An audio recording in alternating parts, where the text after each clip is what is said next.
Hello guys, welcome to my channel Karmakar Rahul blogs. আশা করছি তোমরা সবাই খুব ভালো আছো আর তোমাদের পরিবারের সকলে সবাই খুব খুব খুব খুব খুব ভালো আছে।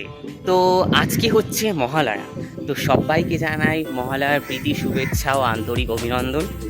আর এতদিনে হয়তো নিশ্চয়ই অনেকের মার্কেটিং ডান, আর অলরেডি যেহেতু পুজো চলে এসছে।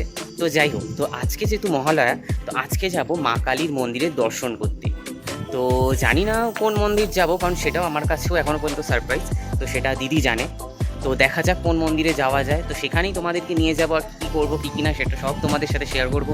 তো ততক্ষণের জন্য দেখতে থাকো, পুরো ব্লগটা স্কিপ করলে কিন্তু চলবে না। আর যদি কোথাও ভুল হয়ে থাকে অবশ্যই আমাকে কমেন্ট বক্সে জানাবে। তো চলো, আর অলরেডি বিদ্যুৎ চমকাতে শুরু করে দিয়েছে, মনে হচ্ছে বৃষ্টি হবে। তো বৃষ্টির মধ্যে এতক্ষণ এত গরম লাগছিল, তো বৃষ্টির মধ্যে যাওয়াটাই তো সব থেকে বেশি বেটার। তো চলো যাওয়া যাক। তো আমরা এখন বেরিয়ে পড়েছি দিদির বাড়ির এখান থেকে। তো সবার আগে আমরা যাচ্ছি হলো বাঙুরের একটা করুণাময় মন্দির আছে, মা কালীর মন্দির। তো সেখানে, তো তাই তো হ্যাঁ, কতটা দূর এখান থেকে একটু বলো। এখান থেকে হেঁটে 1 মিনিটে পৌঁছে যাবে। ও আর বলছে এটা নাকি খুব কাছেই বাড়ি থেকে। তো দেখা যাক, তো চলো যাওয়া যাক। যশোর রোডে নাকি মাতৃ মন্দিরটা। দর্শন হয়ে যাক দেবী পক্ষের আগে। মহালয়ের এই পুণ্য লগ্নে আমাবস্যা তিথিতে যদি কোনো মন্দিরে গিয়ে পুজোই না দিই তাহলে আর কি করলাম।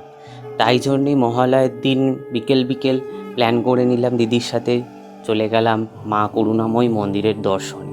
মায়ের ওখানে দর্শন করলাম, পুজো দিলাম, মনের ইচ্ছাটা জানালাম পুজোটা যেন সবার ভালো করে কাটে, সবাই যেন খুব আনন্দ করতে পারে, আরজি করের ওটা যেন বিচার পায়।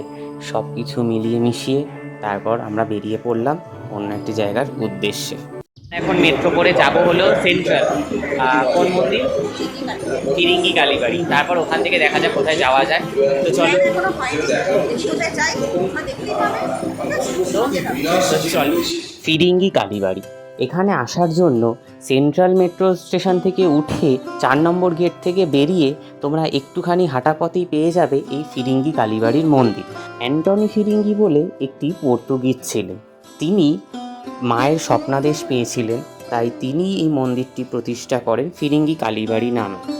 আমরা ফিরিঙ্গি কালীবাড়ির মন্দিরটা ঘুরলাম। তো ঘুরে এবার আমরা যাচ্ছি হলো গাড়ি করে, জানি না কোথায়, আমাকে বলছে সারপ্রাইজ এমন একটা জায়গায় নিয়ে যাবে। তো দেখা যাক কোথায় যাওয়া যায়। ওর সঙ্গে তোমাদেরও সারপ্রাইজ, ঠিক আছে?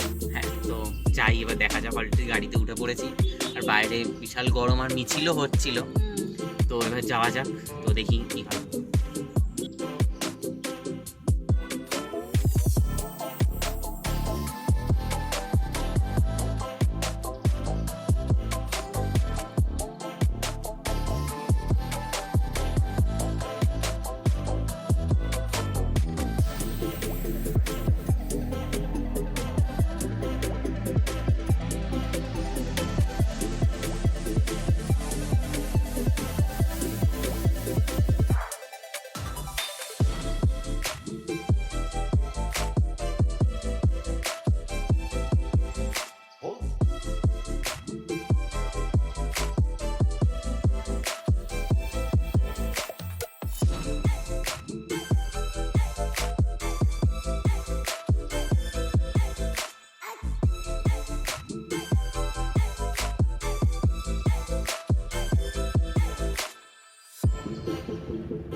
তারপর আমরা পৌঁছে গেলাম একটা ট্রিটের জন্য। মানে দিদি আমাকে বললো তোকে একটা জায়গায় নিয়ে যাই যেখানে গিয়ে মনে হবে তুই যেহেতু পাঞ্জাবি পরে এসছিস তাই তোকে একদম আলাদা রকম লাগবে।